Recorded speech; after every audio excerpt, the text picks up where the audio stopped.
Good morning, everyone, and welcome to today's discussion on New York's energy policy, hosted by the Empire Center. As Director of Public Affairs, I'm thrilled that you all have joined us this morning. Before we get started, I want to encourage everyone to participate by putting your questions in the chat. Ken Girardin, our Director of Research, who you will all meet momentarily, will be addressing your questions at the end of the presentation, so don't hesitate to engage throughout. We want those questions coming in. At the Empire Center, we're dedicated to promoting transparency, accountability, and fiscal responsibility in government. Our research spans various policy areas, including tax and budget, healthcare, labor, energy, and education, all aimed at providing citizens with the information that they need to make informed decisions and hold government accountable. Today, we're here to discuss our latest report, Green Guardrails, Guiding New York's Drive to Lower Emissions. The report dives into the complexities of New York's approach to emission reduction goals and offers some actionable recommendations for policy reforms to make it better. Now, without further ado, let me introduce our speaker today, Ken Girardin. Ken is our Director of Research. He has a wealth of experience. He spent time working in the New York State Legislature. His background is also in engineering. So he brings a great perspective to this topic and conversation. And Ken, I will turn it over to you and feel free to take it away. Thank you, Kyle. Good morning. Thank you all for joining us today. Before we begin, I want to thank my colleagues Cam McDonald and Bill Hammond, who did yeoman's work helping me get this report to its final stage. I hope you have a chance to take a look at it. It's kind of a bear. It's over 40 pages. There was a lot to talk about, and Bill and Cam both helped me get it to the finish line. So I'm very grateful for that. So to zoom out a little bit and talk about what put this on our radar, there are two major things. First off, the Climate Leadership and Community Protection Act, enacted in 2019, is far and away the most sweeping disruption to New York's economy in a century. I think you'd have to go back to the 1919 imposition of the personal income tax to find something that rivals it. The legislature's been, and we'll talk about this a little bit more in the background section, but the legislature has surrendered its policymaking powers to the executive branch with very few, if any, limitations on the cost and other negative effects of the policies that get implemented. So obviously, we're concerned about the state's economy. And then separately, there's a big rule of law question. That is to say, the state constitution vests the law and policymaking powers in the state legislature. We'd seen a general erosion of that while Andrew Cuomo was governor, and we talk about that over a few pages in the report as well. But this really crossed a line where you had the legislature surrendering not just its policymaking powers, but also its taxing powers in a very big way to the executive branch. And the state constitution does not contemplate that sort of thing happening. So those two things together really set off a lot of alarm bells for us. So today we're going to talk about, give some background on the enactment of the law, give some background on the law itself. We'll talk about the three major concerns, which have been the lack of transparency around it, the signs of growing or still unknown costs of the law's implementation, and then also some concerns about how it could affect the electric grid. And then finally, we'll talk about how some of the policy changes that I recommend in the report for guardrails that the state legislature can put in place to still have the state moving towards the same goals, but putting safeguards in place against major cost or reliability problems. So to introduce you all to the CLCPA, which I'll just call the Climate Act for shorthand in this presentation, it set the goal of cutting the state's greenhouse gases to 40% below where they stood in 1990 by the year 2030. So this was enacted in 2019. By way of background, New York's emissions peaked around 2000. They've actually declined quite a bit.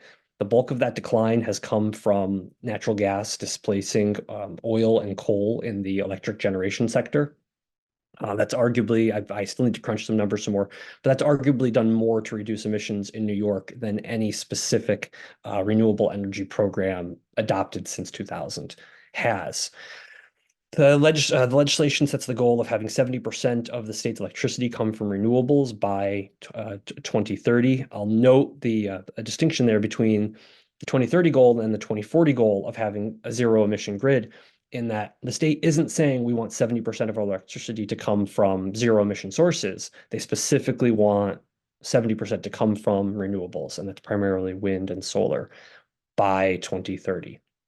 That distinction is very important for cost purposes. It's very important for reliability purposes. And I encourage you to keep that in mind as we're talking here.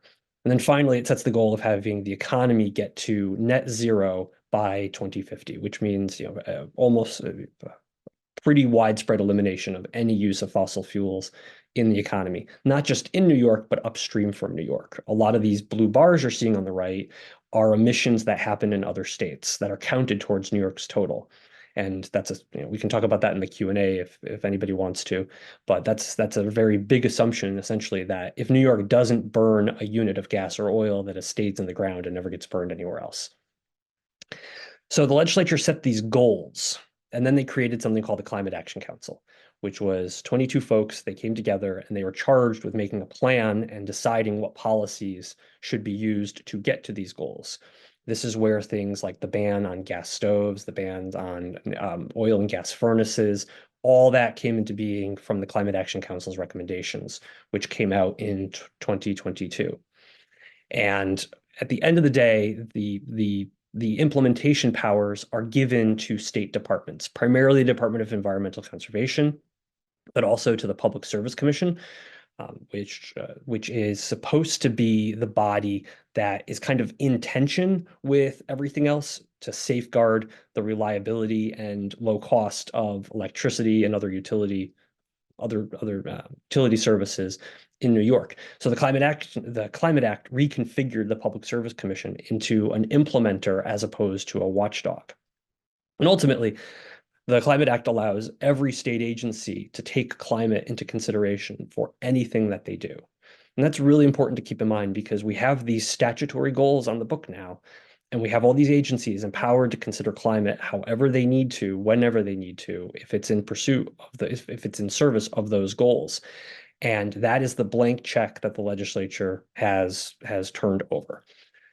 And you might ask yourself, what possessed the legislature to engage in this extreme, far-reaching, sweeping delegation of powers? I will remind people about what life was like in New York between the years 2011 and 2021. Governor Cuomo came in 2011 on with a real mandate for reform. You had a lot of dysfunction in the legislature in terms of everything ranging from public corruption to failures to to get the state budget passed by the end of the state fiscal year.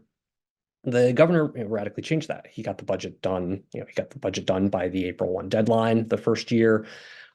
He closed a roughly $10 billion budget gap in his first year. But in the process of kind of taking control of things in Albany, you saw the institutional powers of the legislature really evaporate. And things like the final say on spending, which appropriations are supposed to be approved by the legislature. The governor set up a system for him to spend billions of dollars outside the regular budget process, where he was the one picking the recipients. You had the legislature stop doing the sort of oversight that they'd been accustomed to for generations, because it was seen as being adversarial with the governor. So the sorts of hearings, the sorts of investigations that kept state government comparatively efficient and responsive, completely, all but entirely stopped. You had the legislature allowing Cuomo to keep commissioners on the job without being Senate confirmed, which is not something that the state constitution contemplates. You had a pretty long list of stuff, and I dedicate a few pages in the reports to just walking people through this history. The governor's emergency powers during COVID kind of marked the absolute high point of of where the legislature essentially handed the keys over to the governor.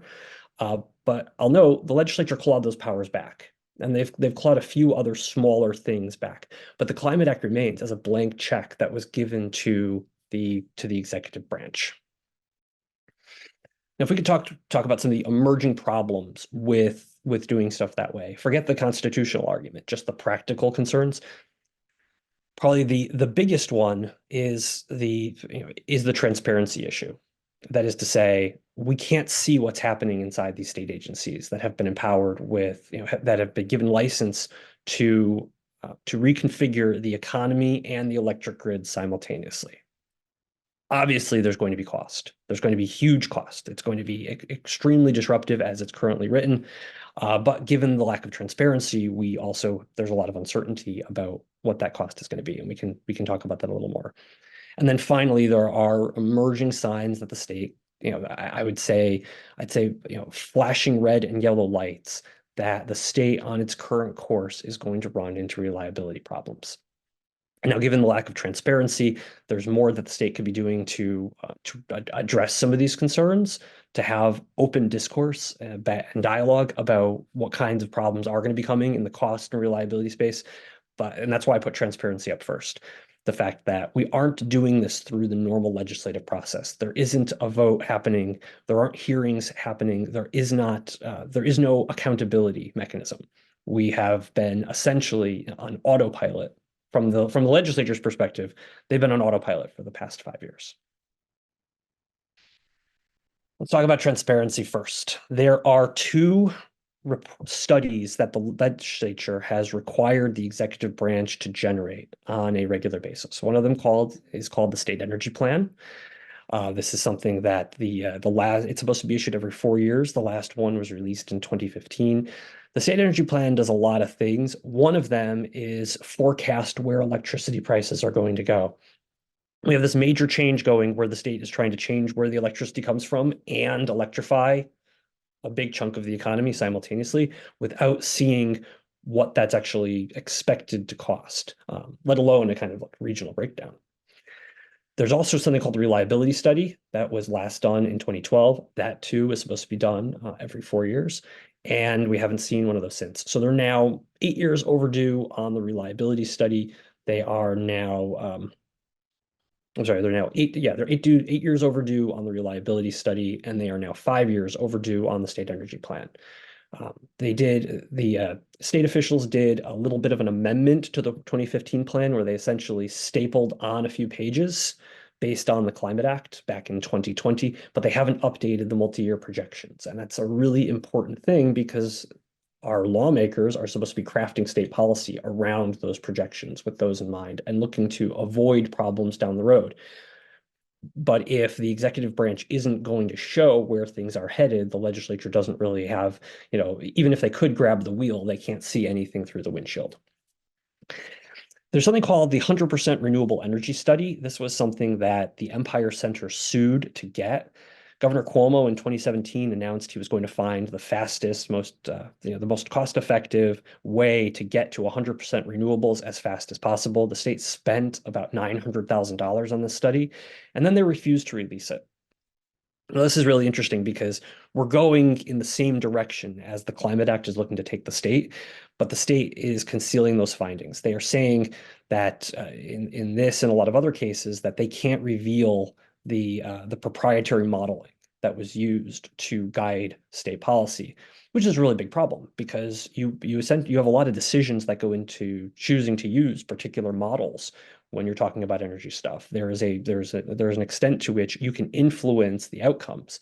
And when you're talking about what the economy is going to look like in 2040 and 2050, one administrative decision today or in the past 5 years on this modeling can radically shape what the grid looks like, what the economy looks like, what it costs to do business in New York, and how reliable the grid is going to be. So when the Empire Center sued in 2019 to try to get this study, we finally got the state energy officials to surrender this heavily redacted document where they took almost everything out. The one thing I'll direct people's attention to is the timelines in multiple slides go out to 2080. So they wouldn't say anything about cost. They wouldn't say anything about what technologies they were using. But in order to reach the goal that Governor Cuomo laid out, they thought at the time, at least, that this was going to be something in the neighborhood of a 60-year process. And then finally, the Climate Act requires the state to develop cost estimates on the programs that are called for under the Climate Act. People might be familiar with the state's offshore wind program. There is a hope to change over all residential heat to electric heat pumps. We haven't seen price tags for those programs, so the state is in violation of 3 statutes here with respect to studies and cost estimates they haven't released. And then we'll say 3.5 because they're violating the Freedom of Information law by holding back the 100% study. Let's talk about costs. Start with this. I've got 2 pictures here. One is of a cable laying ship in New York Harbor, and the other is the Tesla factory in Buffalo, New York. What do these things have in common? They are both big projects that New York State bet big on and then lost $1 billion, billion with a B, on each of them. That first one is a power line between Manhattan and New Jersey, where the state made a very big bet on what the energy needs of Manhattan were going to be, and has been losing, was losing something in the range of $80 million per year since it first was, since it first came online around 2013. It's now losing about $100 million per year. Excuse me. So the other one is people might remember the Solar City factory in Buffalo. The big bet was that we were going to have these that rooftop solar shingles were going to be the bee's knees, and so the state gave $1 billion over to then Solar City, which became Tesla. And now that building is used primarily to house data analysts. The equipment that the state helped buy has been largely sold off. The Wall Street Journal had a great piece about this last summer, looking at where things went wrong. The common theme here being that the state gets things wrong sometimes. When the state tries to make predictions on where things are going to be, especially in the energy space, it's really, really hard. People with a lot more capacity, people with a lot more brains than state government make these bets, and they have that, and they don't pay off for them. So New York does not have any kind of special, superpower for seeing the future. And I'll give you another example on this part. This is from the 2002 State Energy Plan, back when state energy officials followed the law and issued the State Energy Plan. This is the forecast for coal consumption. Essentially, they expected the current trend from 2000 to 2002 to continue until 2006, and then they expected it to go up. Now you'll look at it and you'll say, gosh, Ken, you can't have expected them to see that, that the fracking boom and the natural, the expansive growth of natural gas exploration in the US. Like, exactly, that's the point. I can't expect state officials to know what the energy scene is going to look like 5 years from now or 10 years from now.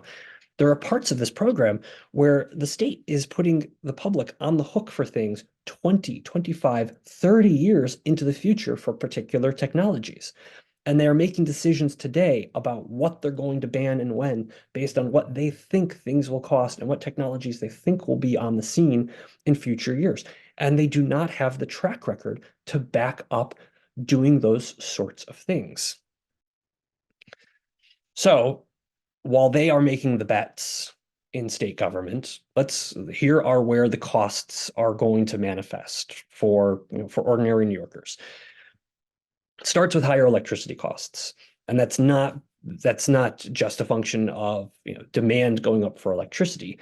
That's because electric bills are going to be increased and already have increased quite a bit to cover the cost of new renewables, to cover the cost of new transmission lines, and then eventually to cover a massive amount of battery storage that's going to be needed to back up those renewables. Again, that's to back up renewables, not to back up zero emission sources. That's to specifically back up the specific renewable technologies that have been blessed by New York State. The cost of fuels are going to go up. The state is right now preparing to implement something called the New York Cap and Invest. They call it NICI for short. But under Cap and Invest, anyone selling or anyone using fossil fuels in New York, so primarily selling fossil fuels, will have to pay for an allowance for that amount to come in. And these allowances are going to be auctioned off. There is presumably going to be a ceiling on the cost of those allowances. And the idea is that the number of allowances will go down over time. But in this, here, the point is to increase the costs of heating oil, of gasoline, of diesel, of natural gas, and to push more people into electrification. Now, this is not the kind of like cap and trade system that folks might be familiar with, because first off, the idea is not to redistribute the money to the most efficient technologies directly. It's for the state to take the money and then get to take about 30% of it, redistribute it to people in the form of a new entitlement from state government, and then to take the rest of it and to put it towards basically Albany's preferred programs. So it's not going to be some kind of market-driven exercise in efficiency the way we would see in a kind of completely pure cap and trade system. It's essentially going to be a carbon tax. Now, this is one that the legislature did not create. This is going to be one where the Department of Environmental Conservation is the one setting the tax rates, collecting the taxes, and deciding where the money goes. Next, because of the bans that come from the Climate Act, for instance, on home heating, you're going to have compliance costs that come with this. And there's going to be a real range of what is compliance cost. For some people, they can change out their, when their oil or gas furnace dies, they can replace it out with a higher cost heat pump. They might get some relief from the state and federal government in the form of subsidies, depending on their income. The big question there for them is how much they're going to have to improve their insulation at home. These are all very, very big assumptions for which we haven't seen anything from the state in terms of what the total compliance cost is going to be for any of the individual bans or mandates that are proposed. And finally, there's going to be higher taxes. As part of the Climate Act, but under a separate law, the state is requiring the electrification of school buses. And this is something where the school districts are going to have to pay something, if they had to do it all today, they'd have to pay well over $8 billion for the equipment costs and the infrastructure costs that go with it. Any government entity that has any kind of vehicle fleet eventually is going to be, their taxes are going to go up because they're going to be paying higher fuel costs, or they're going to be paying compliance costs to transition over to electric heat for their buildings or electric vehicles. And then on the state tax side, you have the fact that electricity costs alone, the hidden costs added to electricity costs, which utilities aren't allowed to show you on your bill, by the way, aren't going to be enough to cover the cost of everything. And we're already seeing this. So the state is handing out $100 million to school districts to cover to help with electric school buses. That's going to be a drop in the bucket. We're going to see more and more pressure on the general fund to cover these environmental programs as time goes on, both in terms of transfer payments to businesses and to local governments, and also to the state payroll itself, because you have more and more people getting involved with implementing this. So here, the biggest, the biggest thing to take away from the costs is the uncertainty around them. We still don't know what the individual programs are going to cost. We don't know who's going to bear the brunt of things, because some of these things just haven't been fleshed out. So I give the example with upstate, with upstaters, they're more likely to live in standalone single family houses. They're more likely to have longer, driven commutes. They obviously have more exposure on this, but because there's so much uncertainty about what the cost of gas is going to be, what their insulation needs are going to be, what money is going to be available, there's a lot of unknowns there. And then at the top lines, there's a lot of uncertainty, long term, about not just what's going to happen in the fuel and commodities markets external to New York, but also what's going to happen in terms of technology. Where are there going to be places where we could have a less expensive way forward, but the state has already locked us in with particular technologies. I want to show you this chart. This is the closest we've come to the state doing an actual cost estimate of the Climate Act. And you might notice the first thing, the benefits bar is higher than the costs bar. Like, oh, that's great. But if you take that apart a little bit, those two, the green and the yellow bars in the benefit side, Those are health benefits, which are not negligible, but it's a separate thing to to parse and talk about. But that big orange part is the global benefit of avoided greenhouse gases. This is looking at the entire planet over the course of 30 years or beyond, how much money is saved by someone somewhere not having to change, not having to react to changes in climate that are attributed to New York's behaviors. So these aren't benefits on Long Island and in New York City or upstate. These are all over the world. The portion of that they could, even accepting all their premises, attribute to New York is a small fraction of that orange column, which means the costs are going to be much bigger than the benefits. When you see these figures, 270 to 295 billion dollars, I wanted to know more about where those things came from. So we started taking them apart. I'll direct your attention first to the words net present value here. Net present value is a weird way to talk about costs in this context, because if you're talking about someone who has to go buy a gas furnace or buy a heat pump to replace their gas furnace in 2032, you're not really going to talk to them about what the net present value of that is today. The question is, how much money in real dollars are they going to need to have to pay out to make that change, or how much more are they going to have to pay than they otherwise would have planned to in that year? And that's, for normal people, it's a real dollar proposition. We're not talking about investment instruments.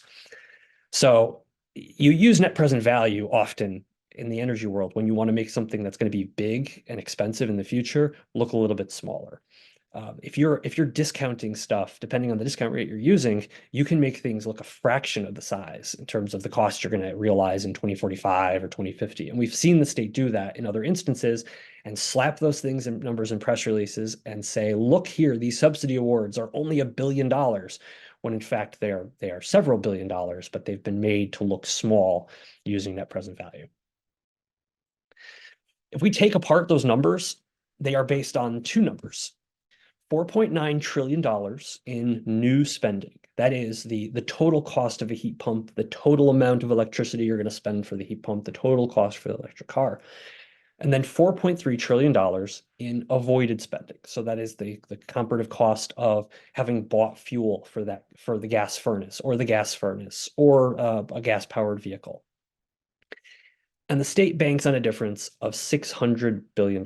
They've got three different scenarios, but they all come in fairly close to each other, between 550 and $650 billion. The thing about very big numbers like this going very far into the future is that all it takes is a little bit of noise and the costs go big. And that's $600 billion is nothing to sneeze at. I mean, $600 billion, you're talking about spending essentially, something in the neighborhood of 20%, adding 20% to the state budget every year between now and 2050. The thing is, if their cost projections are off by just 5% on the spending side, and the avoided spending comes in just 5% lower, the cost goes from $600 billion to $1.1 trillion. It almost doubles if you have just a little bit of noise on both those columns. New spending could be, let's say the cost of renewables goes up. Let's say all the cost savings that the state is counting on in energy storage and renewables don't materialize. That number would presumably go up. On the avoided spending side, we don't know what the most efficient form of zero emission electricity generation is going to be in 2035. We don't know what it's going to be in 2045. We have a lot of really cool things happening in the energy space right now, things that could be revolutionary. We don't know what that price tag is going to be, but the state has in failing to give us any kind of program level estimates for all the things that they're looking to do, or any of the big things they're looking to do, we can't see not only where they expect things to go, but we also can't see which things are on track and which ones aren't, with some exceptions, and I'll talk about them here. This is some of the we'll say like the red flags that got us really interested in costs compared to what the state had been projecting. The cost of renewable projects in New York has gone up significantly in the past few years. The offshore wind projects that the state already had under contract for in some cases for several years, you had developers either threatening to pull out or pulling out altogether. I would argue that it rose to the level of extortion, where these were companies that were already getting awards worth something in the neighborhood of $10 billion, depending on the project. But it was in the neighborhood of $10 billion, saying that their costs had gone up and they needed those subsidies to go up an additional 6, 8, 10, in one case, $14 billion. They're asking the state for that money. The state is already on the hook for something around $35 billion. I need to recalculate what these awards are valued at. Some of it depends on what the future costs of energy are going to be. But essentially, where the state has guaranteed offshore wind developers a certain amount of money, that is to say, they're saying you can go sell power into the grid at a loss, and we're going to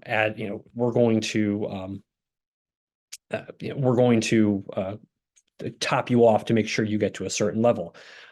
Levels which right now are double, if not triple, the the wholesale cost of electricity today. The renewable energy credits that utilities are required to purchase, primarily from the state for wind and solar projects, the cost of those renewable energy credits has gone up, has doubled in the past 2 years. That's the chart here you're looking at on the right. These are the main source of renewable energy. I'm sorry, I may have called them, they're renewable energy certificates. Sometimes they get called credits. But the cost of RECs has doubled in the past 2 years. And that's on top of the state also in that time roughly doubling the number of RECs that need to be purchased. So New York electricity customers went from paying something in the neighborhood of $100 million extra to go towards those projects to about $400 million. It's what they're going to pay this year for just the land-based wind projects and the solar projects. The offshore wind stuff hasn't hit bills yet, but those costs have been going up significantly. You also have major transmission projects, and this is a combination of things where the legislature didn't fully realize how much was going to have to be spent on transmission project upgrades. The first tranche of them was about $4 billion. And these were things to help connect primarily rural areas with solar panels to the grid. Because unbeknownst to state lawmakers at the time, in 2019, you had a problem with something called renewable energy pockets, where you'd have places where you could build solar panels, but you wouldn't be able to get a good chunk of the power onto the grid when it was most needed. And then finally, there's all this storage that's going to be needed, where the state is going to have to build just an unimaginable amount of battery backup if they choose to go with renewables, if they choose to really keep charging ahead with solar and wind, because solar and wind are intermittent.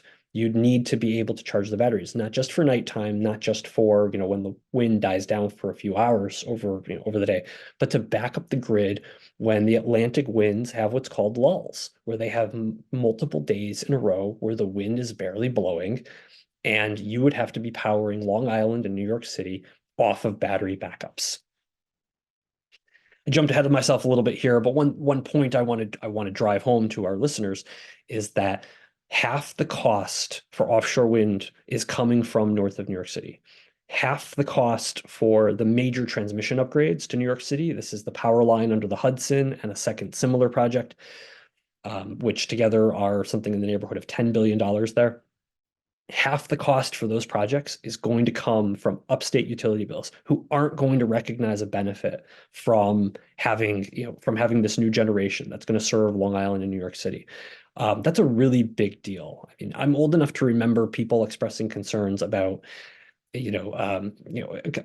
generally wrongly, about money going from Albany, just getting floated down barges to Manhattan, and that there was some kind of nefarious redistribution system, which was not the case.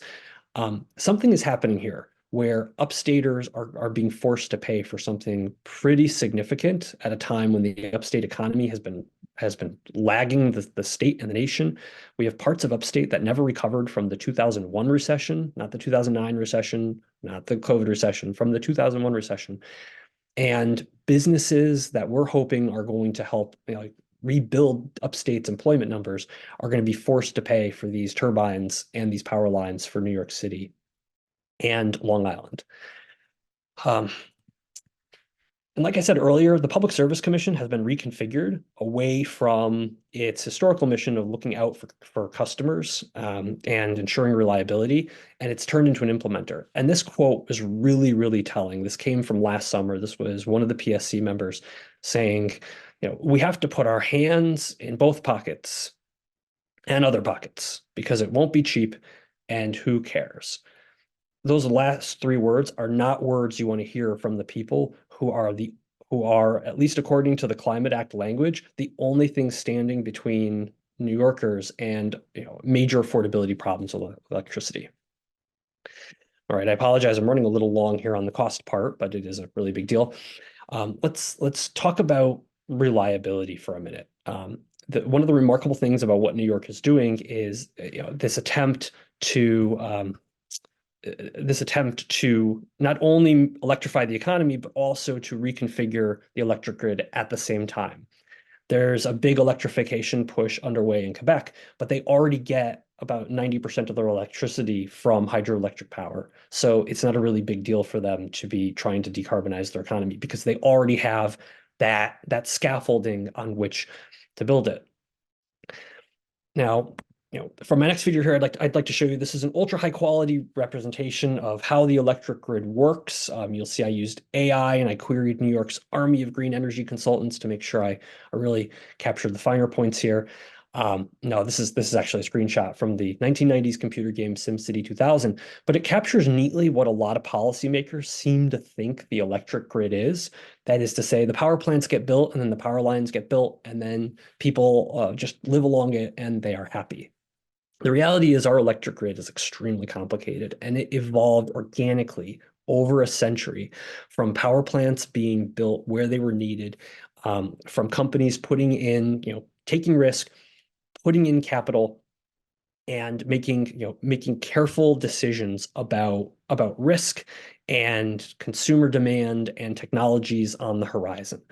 There is a ton of churn in the grid. That is to say, you constantly have plants being built, you constantly have plants being upgraded. That has largely stopped in New York. There are right now no replacement or major upgrade fossil fuel plants in the grid, in the queue to come online in New York's electric grid. Well, why is that? Well, for one thing, the Climate Act said that they're all going to be shut down by 2040. So, why would you invest in New York given that? Now you might say, okay, well, all right, you gave them 21 years lead time. We understand where you're coming from there. The problem is that the Climate Act, the implementation assumes that almost all the gas and oil-fired power plants that are online today are going to stay online into 2030. That is to say, they are going to keep making major investments and upgrades and keep operating into 2030 to back up all the wind and solar. Because with wind and solar being intermittent as they are, they need what's called dispatchable backup. They need someone who can turn up their output or start up when the wind stop, when we have major, when the wind stops blowing or the clouds roll in or we have a storm or some other unforeseen weather, or not unforeseen, but some other deviation from where we'd expect the weather to be that day.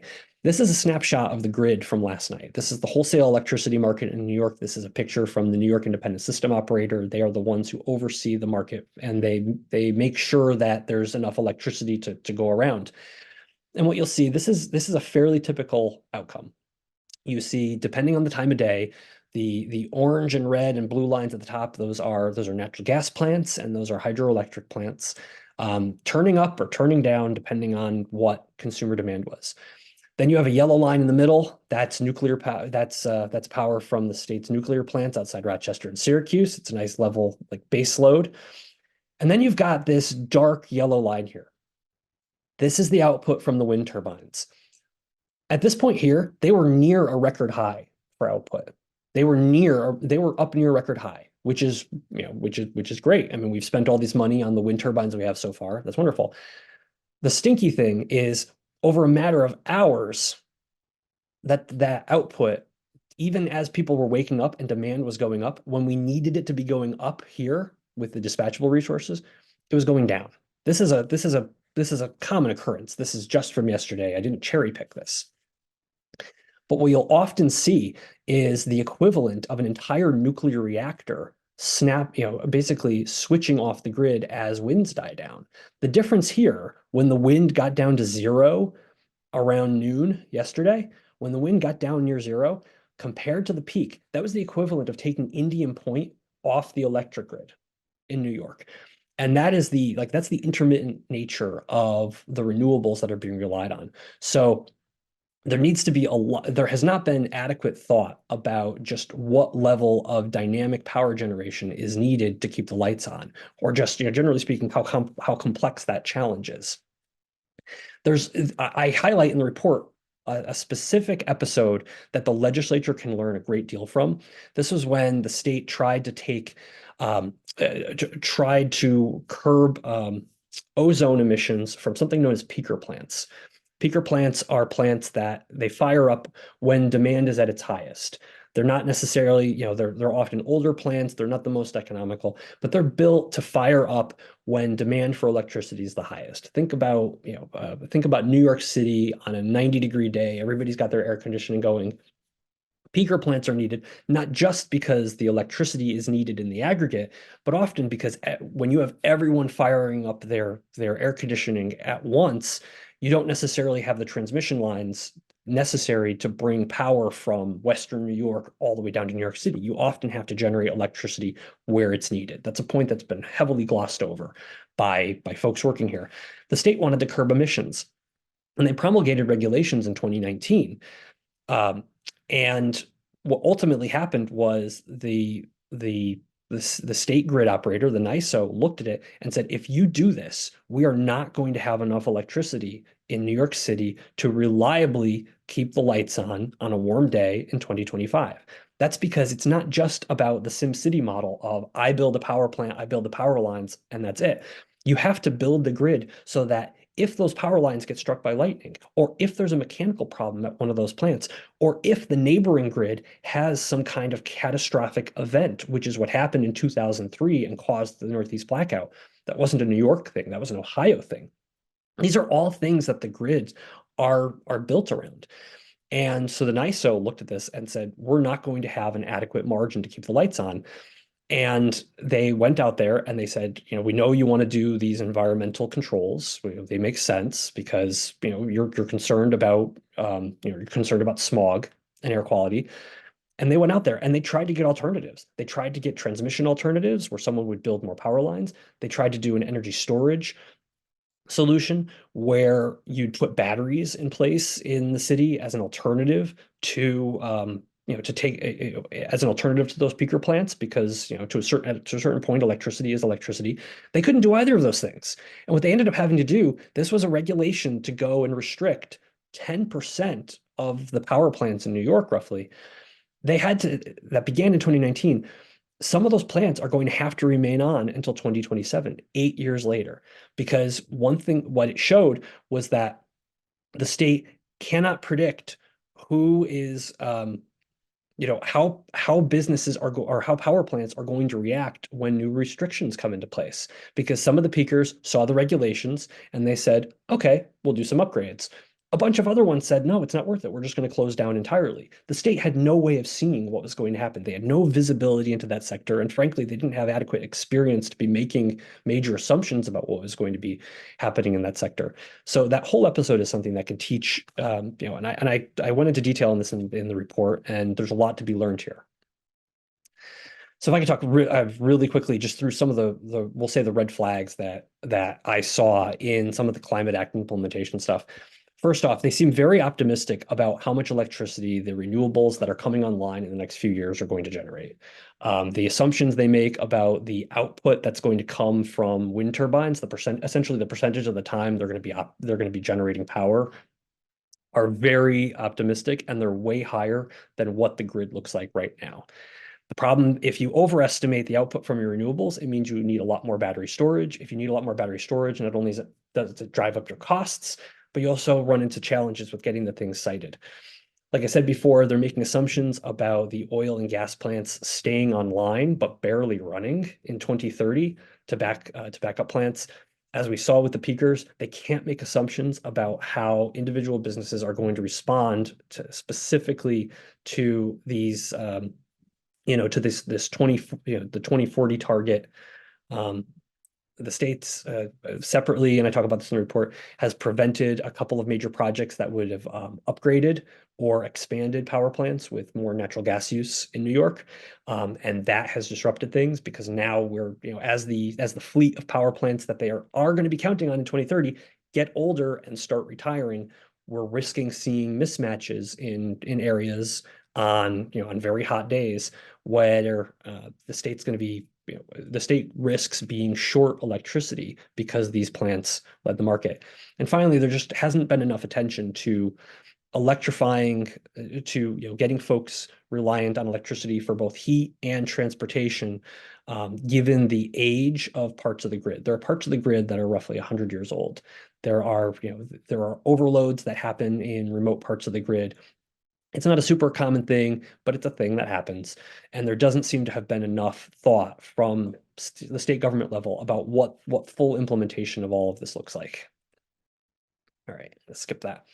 All right, let's talk about what the legislature can be doing about this going forward. We talked about how they clawed back their emergency powers from the governor. They've taken back some powers about how the executive branch can spend money without outside approvals.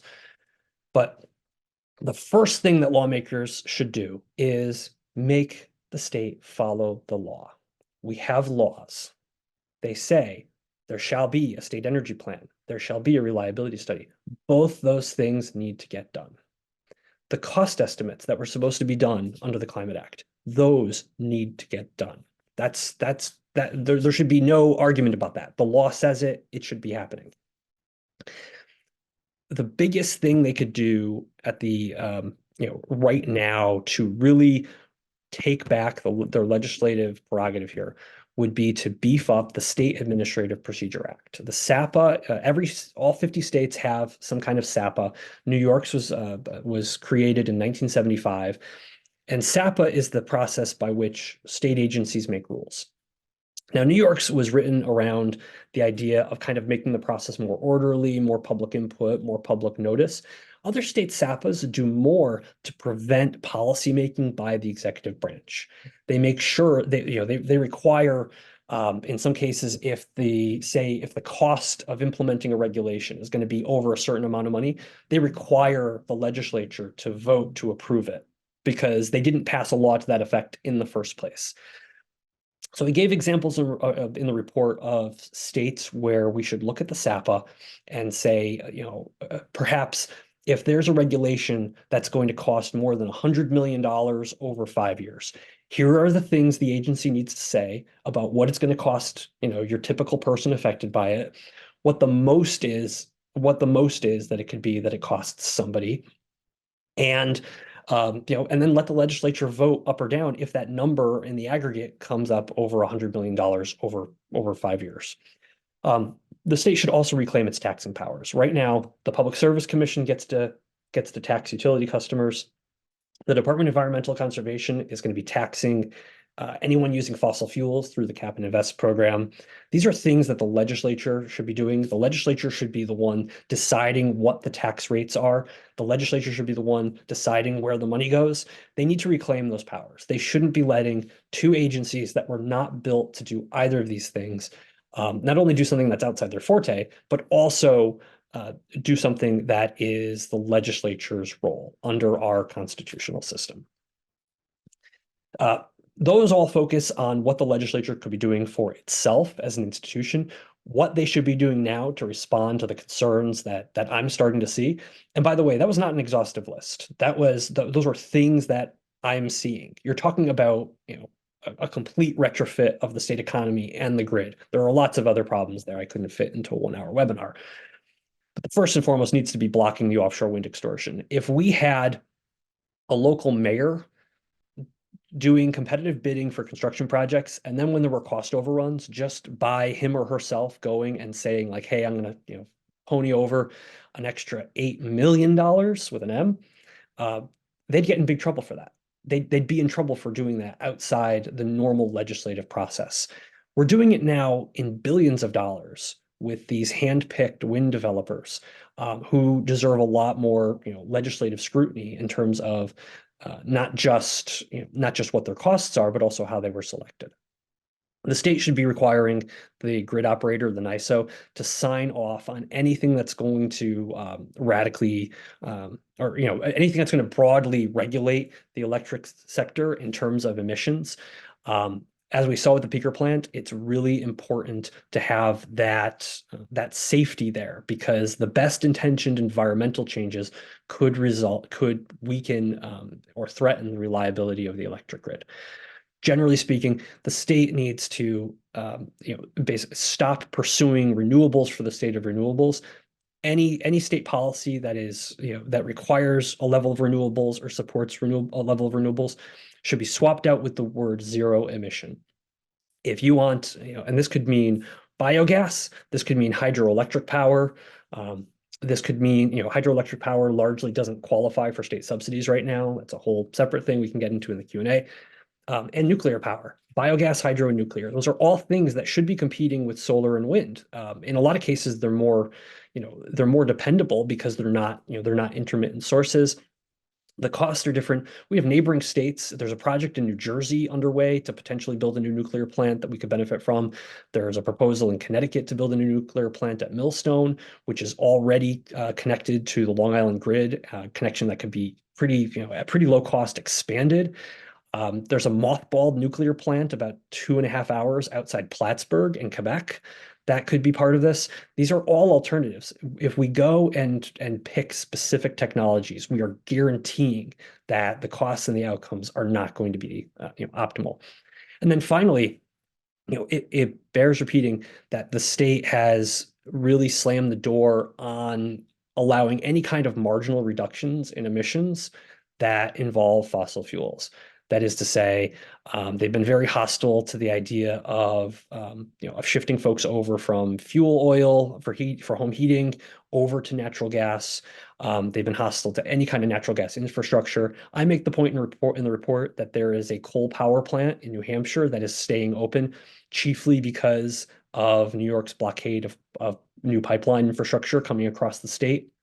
That's been going on for 2016.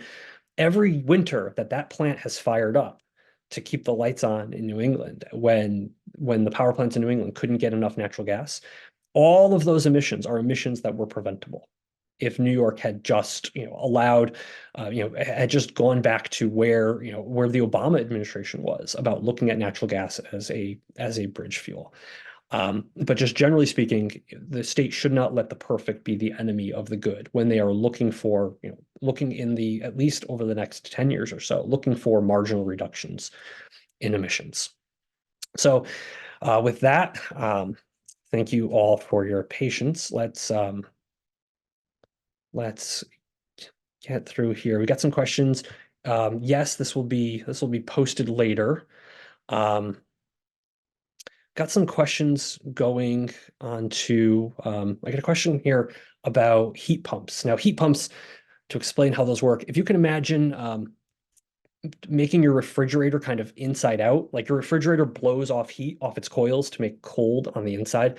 Imagine putting one of those in your wall where you'd put the cold outside in the winter and you'd have the heat coming into your house. That's how they work. Someone makes a point here about the effect of some of those refrigerants on greenhouse gases. I don't know where that stands. I know that is a topic of conversation going right now. And we should be looking at stuff big picture, because a lot of the stuff the state has been doing has not been big picture. I would put I'd say everything needs to be on the table when we're talking about this stuff, and we need to question all the assumptions that have been made about it. Because so many of them have been made in a really opaque manner outside the legislature, which is where this stuff usually would be figured out. Somebody else here makes the point about Dunkelflaut. That's the German word for when the wind is not blowing and the sun is not shining. That is the reason why the state's going to need lots of lots, I mean, just an unimaginable amount of energy storage, almost unimaginable amount of energy storage. And folks will remember the drama that's been playing out in upstate over siting wind turbines and solar panels as part of the state's climate goals. That exact same dynamic is going to start playing out downstate, as a lot of these battery facilities need to be sited in very dense areas closest to where electricity is needed. And that is because of Dunkelflaut. You had a question here about the power demands coming from Micron being built and what's going to happen there. Micron is in the states in the NISO's projections for added electricity. They are right now. They are addressing that. That is not. That is something that's going to affect the state in the aggregate. It's not as big a challenge as dealing with some of these, dealing with downstate, where they're looking to close off a lot of oil and gas plants nearby. Syracuse gets a lot of its electricity from the hydroelectric plants on the Great Lakes. They get a lot of their electricity from the nuclear plants up there. Believe it or not, that part of the state already gets more than 85% of its electricity, roughly, from zero emission sources. They've already met their 2030 climate goals. A lot of this is about downstate and about socializing those costs across the entire state. So Micron is baked in there. The announcement about the new Global Foundries fab in Saratoga County, that has not been priced in yet. That is something it's going to be very interesting to see, because the capital region does not, the capital region gets a lot of its electricity from natural gas, and plants that the state is drawing a bead on. And it's going to be interesting to see how how that changes the reliability picture in the capital region in terms of what power plants are going to be needed if Global Foundries is going to be expanding. What's going to be needed so we don't get to a point where we're threatened on a 95 or a 99-degree day. In terms of renewable fuels, that's part of the picture in terms of, if you're looking at big picture of emissions, renewable fuels are one way to go. The big question with renewable fuels is often like, what is the upstream, what are the upstream emissions that are related to creating those? But in a lot of cases, you've got stuff where it makes a lot more sense to burn renewable fuels than to let stuff just escape. Methane has more than 80 times the warming effect of carbon dioxide in the atmosphere. So anytime we can capture methane and process it, that's something that's being done, I think, in Montreal right now, where they're looking to capture the methane from their sewer system and use that to generate electricity. I got a question here about some statistics. I can't give them to you off the top of my head, but if you email me at info@empirecenter.org, I will get those statistics to you. And yes, the point about the refrigerants, some of the refrigerants, I mean, there are some chemicals that are used that have, per volume, tens of thousands of times more warming potential on the atmosphere than carbon dioxide. When you look at the state's emissions, only maybe roughly a little over half of it is carbon dioxide. A lot of it's methane, and then some of it is refrigerants and some things like sulfur.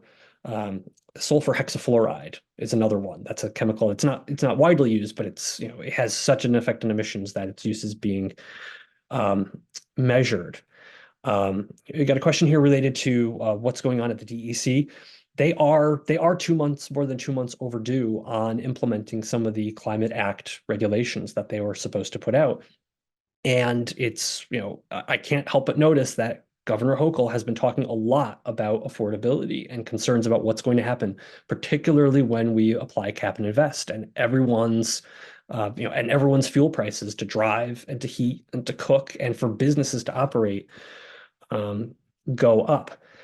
So with that, I think we're at time. So I want to thank you all for joining us. I want to thank my team at the Empire Center for everything they did to make this happen. I want to thank all of you for all your emails, all your questions, your friendship, and we'll be doing a lot more in this space as time goes on. And hopefully you learned a lot today. So thank you all, and take care.